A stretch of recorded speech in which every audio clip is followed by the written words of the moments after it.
have reason to believe, because you see, let me ask you a question. If you are a minister and you beat up your wife and she reports you at the police station, why can't police investigate that matter? And indeed, if you have engaged in violence against your wife, you should be prosecuted. Your status should not allow you to get away with it. So no one is above the law. That's why I'm saying all these matters where we have inconclusive investigations and so on, let them be investigated. And I keep saying the same thing. The case of Bob Njagi and Nicholas Oyo, you see, what hurts is when the government and those who are responsible become either impervious or they don't care about what we think. Nobody issues a statement about it. I mean, nobody bothers. Nobody even says it does a diplomatic note and so on. It worries everyone, because at least let us know we are investigating, the disappearance of Bob Njagi, or we are investigating the whereabouts of Nicholas Oyo. Let us know that we have asked questions of the government in Tanzania how you would whip or torture our citizens when they came there. But investigations, asking questions, government is there to act in trust of the people. Even these cases that we are making reference to here, Dennis, let investigations happen. And I will still say, let investigations happen and let us go the direction investigations will point at. The people, I'm being very honest about this. I am not deluded that we have the best of all worlds, that everything is effective. We will investigate these things in 2 or 3 months and get to the bottom of the matter, especially when it comes to security matters such as the ones we are talking about. But I want to assure you about one thing. Slowly as we go forward, I was the Minister for Interior when Pepe Pendo happened in Kisumu. And I remember that night, a very senior journalist in Kenya calling me, and the conversation did not end because he broke down, and cried about the brutality and the cruelty that happens. I don't want to go into that matter because it's already in court, and there were senior people who were involved in that matter. People also thought and behaved that way at that particular time, thinking that a solution was going to be found. People are before a court of law on that kind of matter. Because of, as I said, very poor and very low level of political accountability in our countries, which I agree with you. Some of these challenges will be there and will persist. But we also need to be persistent in terms of seeking to do the right thing and seeking the right for all of us. Because that way then, we will finally improve and clean up our society. We can't walk away. We cannot give up. There's no room for giving up.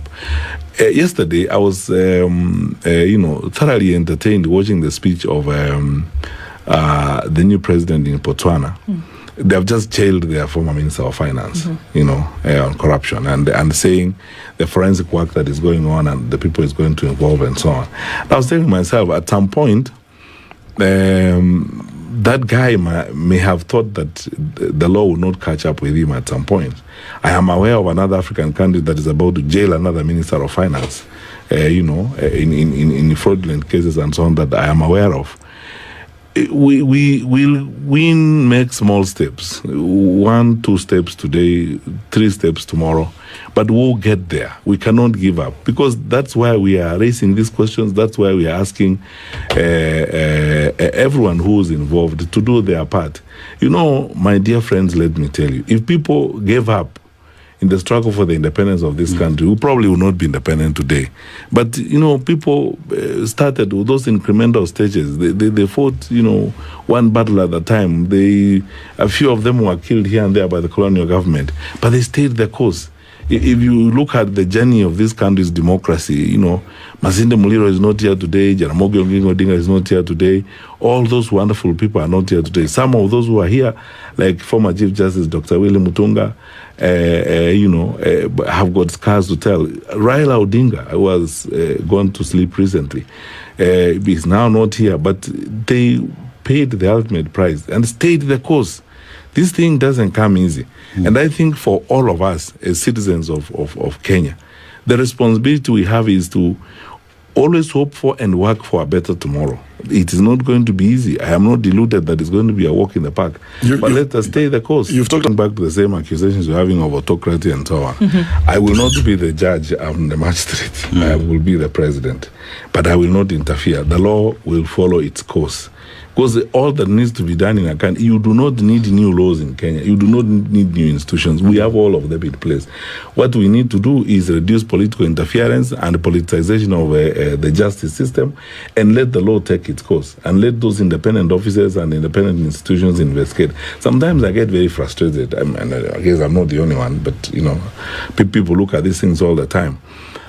We wrote a constitution that is very liberal, and we created officers that we call independent officers. Independent officers because the people can act without necessarily acceding to political pressure. The Inspector General of Police, the Data Commissioner, and so on and so forth. All these are supposed to be independent officers, ODPP, and so on and so forth. If they acted independently and they remained obstinate and say they're going to do the right thing and move forward, they will probably get us somewhere. And the challenge is not just to the executive branch of government. It's also to those others who are in this, what we are calling independent officers. The president in Botswana has not written a new law. He hasn't even gone to Parliament to ask Parliament to enact a new law. He has basically said, the institutions that are here, do your job. And the investigators have gone on and done their job. All I promise Kenyans is, if I get the opportunity, I'll do the same thing I was doing at the Ministry of Interior. Let's go to the law. What does the law say? But